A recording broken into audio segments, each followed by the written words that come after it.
ചൂട് കൂടി പകൽ സമയത്തൊന്നും വെളിയിൽ ഇറങ്ങാൻ പറ്റാത്ത അവസ്ഥയായി മാറിക്കൊണ്ടിരിക്കുകയാണല്ലേ. ചൂടിനൊപ്പം തന്നെ ശരീരത്തില് സ്കിൻ അലർജി പ്രശ്നങ്ങള്, UTI, അസിഡിറ്റി പ്രശ്നം, ഉറക്കക്കുറവ് എന്നിവ സാധാരണമാണ്. ചൂടിന്റെ ബുദ്ധിമുട്ട് ശരീരത്തിൽ നിന്നും കുറയ്ക്കാൻ ഭക്ഷണത്തിൽ ഒഴിവാക്കേണ്ടവ: 1. Over spicy and oily food. ഇവ എടുക്കുന്നതിലൂടെ ശരീരത്തിലെ അസിഡിറ്റി ലെവൽ കൂടാനും ശരീരത്തിന്റെ താപനില കൂടാനും കാരണമാവുന്നു. 2. Tea and coffee. സ്ഥിരമായി ഇത് കുടിക്കുന്നത് ശരീരത്തെ ഡീഹൈഡ്രേറ്റ് ആക്കാനും ശരീരത്തിലെ താപനില കൂട്ടുകയും ചെയ്യുന്നു. 3.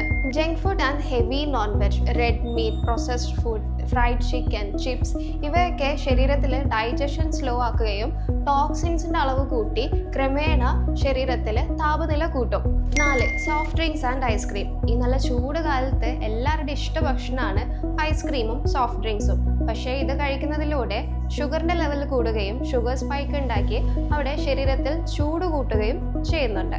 ചൂട് കൂടി നിൽക്കുന്ന ഈ സമയത്ത് ഭക്ഷണത്തിൽ വരുത്തുന്ന ഈ ചെറിയ മാറ്റങ്ങൾ ശരീരത്തിലെ ചൂട് കുറയ്ക്കാനും ചൂട് കൊണ്ടുണ്ടാവുന്ന ശാരീരിക പ്രശ്നങ്ങളെ കുറയ്ക്കാനും സഹായിക്കുന്നു.